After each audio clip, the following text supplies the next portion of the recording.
Good dogs. Okay, so before we do the introduction to Il Grande Silenzio, we have to have the proper outfit on, which is, of course, Peruvian poncho.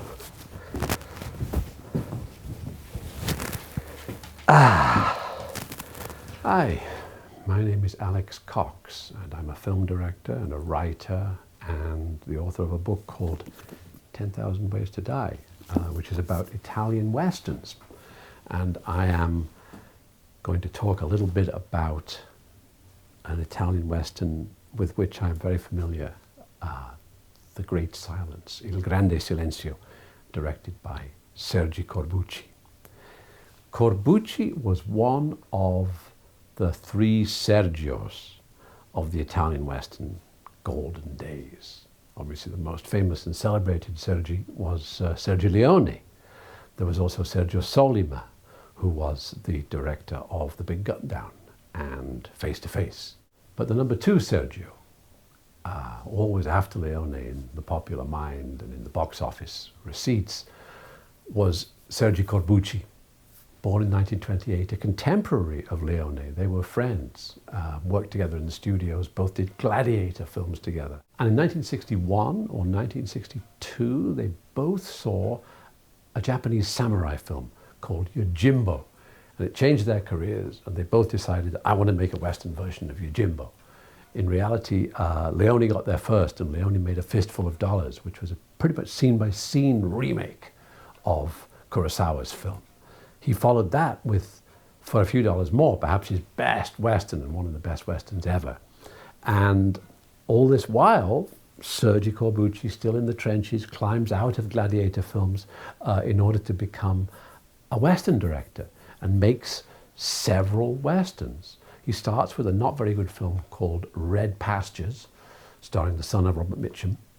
He goes on to make Minnesota Clay with Cameron Mitchell, another American movie star in his final years. Much better film. Followed that up with a terrible Western called Ringo and His Golden Pistol, Johnny Oro, starring Mark Damon. Truly, truly terrible film. And then in 1966, while Sergio Leone was making The Good, the Bad and the Ugly, the biggest, most expensive, grandest Italian Western yet, Corbucci made Django. And Django was not only a very, very good Italian Western, but was also film art. Django is a tremendous piece of work. Corbucci wanted to make a Western in the snow, but his producers say, no, the snow is too expensive. We have to shoot it all at Elios Films just outside Rome. So Corbucci said, okay, well, if there's no snow, mud. And Django is famously a film set in depths of mud, in a slushy and vile environment frequented by border ruffians, Mexican soldiers, and the Ku Klux Klan.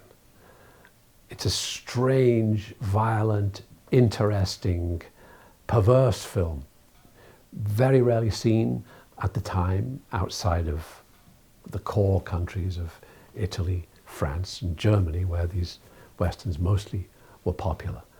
It never really made it into big distribution in the United States, and in England, according to legend, Django was banned by the film censor, who refused to allow Corbucci's Great Western to be screened before the general public. And you can understand why, because it's terribly transgressive and the censor didn't know what to do with it. The censor was used to cowboy films made by John Ford and lesser American directors, and certainly wasn't ready for a Corbucci movie, a full-on Corbucci Western.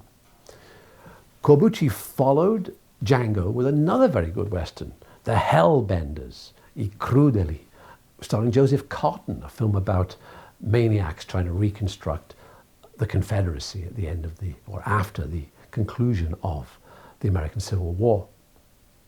A very fine film, after which Corbucci took a little break and made an anti-communist spy thriller called Bersaglio Mobile, a film which didn't really get much of a distribution and isn't really very interesting, although it does have some Corbuccian moments of perverse violence.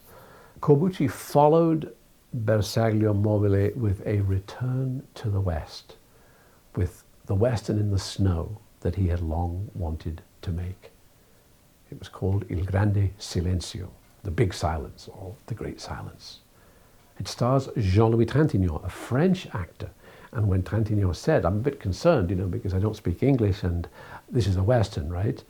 Corbucci famously would have the actors go 1, 2, 3, 4, 5, 6, 7, 8, 1, 2, 3, 4, 5. He didn't care because they'd dub in the dialogue later, as he said. But in this case, he said to Trintignant, okay, I'm aware of your concern here. And I discussed this thing with Marcello Mastroianni some years ago. Mastroianni and I were talking about making a Western. Mastroianni speaks no English. So he said, my character will be a mute. So, Corbucci says the obvious solution is, Jean-Louis, you're going to be a mute. Le Grand Silence, as the film was known in France. It was very, very popular. This is Corbucci's best Western and probably his best film. It's one of the great Italian Westerns, perhaps the best of them all. It's very dark, very cynical, very sad, with a dark sense of humor as well. Its ending is completely surprising and unlike pretty much any other Western I had ever seen up until this moment, or since. It's an extraordinarily heartfelt and distressing cowboy film. It was so distressing and so perverse that Corbucci agreed to make a couple of alternate endings. There's one alternate ending which is entirely happy, where the funny sheriff shows up and saves the day, killing the bad guys. And there's another rather strange ending where the hero suffers but doesn't die, and the farmers or bandits or whatever they are, the people who've been kidnapped, appear to be spared. So it's a kind of a recut of the actual ending of the film, which is intensely pessimistic. Why were these two alternative endings made? I inquired of this of the French distributor, because in these days you couldn't see these films. It never saw Le Grand Silence in England either, so I had to go to France to see it. And I remember going to the distributor of Le Grand Silence, Il Grande Silenzio, the French distributor in Paris, and asking him, when is the film coming out in the UK or in America? And he said, well, here's the thing. 20th Century Fox have bought it. 20th Century Fox, in theory, are going to do a remake of it with Clint Eastwood. Could that be true? It's possible that Eastwood saw the film when it came out in Rome in Christmas of 1967. Eastwood was in Rome December, January doing publicity for another film he'd made, and he might have been there. Did he see Le Grand Silence, and did he ask Zanuck, Richard Zanuck, son of Darrell F., to acquire the film for him so that they could do a remake? Possibly he did, although it didn't have a happy ending. Zanuck, when he saw the film, detested it. According to Corbucci, he swallowed his cigar at the first American screening in the studio of the film that he'd just bought. And they never made an American remake with Clint Eastwood. Instead, Eastwood made a rather bad Western directed by John Sturges, which took place in the snow and whose hero carried a Mauser Bolo, an early automatic pistol, which we'll see in use in this film, which was also used by Clint Eastwood in this very lame Western in the snow film that he made called Joe Kidd. All that the studio's acquisition really achieved was to suppress the film, which is very unfortunate because Le Grand Silence is an extraordinary film. Corbucci, in his career, became increasingly cynical, and I think it was as a result of the lack of success, the lack of financial success of his two great Westerns, Django and The Great Silence, that Corbucci cynically said, I hate Westerns. And of course then the interviewer says, what's your next film going to be? A Western. And so it was. Corbucci went on from Il Grande Silenzio to direct Il Mercenario, a professional gun, the mercenary, with his old acting pal, Franco Nero. He made more westerns. He did a western with Johnny Hallyday, a very hippie-esque western called The Specialist, or The Specialists, or Drop Them or I'll Shoot. Not a very good film. He made a sort of a remake of Il Mercenario called Vamos a matar compañeros, let's go and kill compañeros. Again, not such a great film, not such a strong film. And he made a couple of quite bad later westerns, including one with Thomas Milian and Susan George, which is quite misogynistic. Which is unfortunate because although terrible things happened to all of his characters, male and female, Corbucci wasn't the most misogynist of Italian directors, and some of his films have very strong and interesting female characters, as does this one. I was very fortunate to get to work with one of these actors, Vanetta McGee, when we made Repo Man. Vanetta played Marlene, the brains behind the operation in the Repo headquarters. And I talked to her about the making of Il Grande Silenzio, obviously, and she said, interestingly, that Corbucci was very, very nice. He never hit on her, and his wife Nori was quite often on the set and would sometimes cook for them while they were shooting outside of Rome. They're on a western set outside of Rome, covered in shaving foam. So this was the western in the snow that Corbucci longed to make. Is it a good one? I hope you'll think so. I'm terribly fond of it. The performance of Jean-Louis Trintignant's Silence is impeccable. McGee is excellent. The bad guys are excellent. In particular, Klaus Kinski, of course.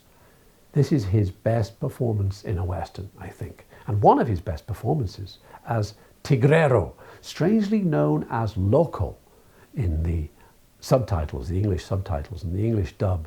But if you listen to the Italian original version, you'll hear his name is Tigrero, the little tiger. Why are these changes made?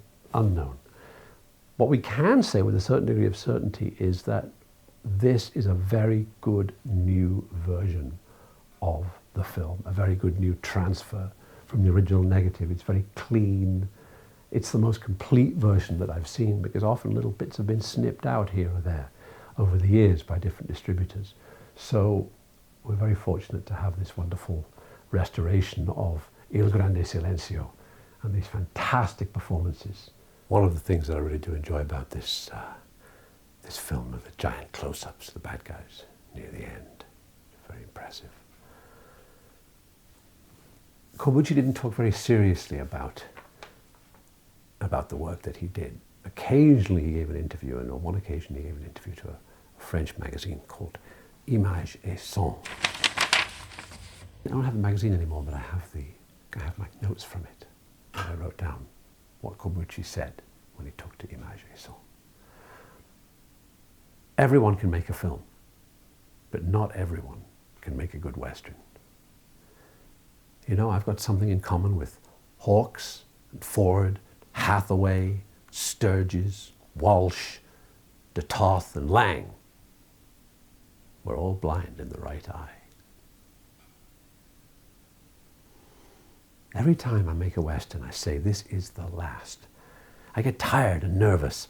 I hate the horses in the desert. I go back to town wanting to make a film about a man who drives a car, uses a phone, watches TV. But once I'm there, I start thinking about how nothing is finer in the cinema than a horseman with the setting sun and a red sky. That makes me want to carry on. And I think up another Western with my actors.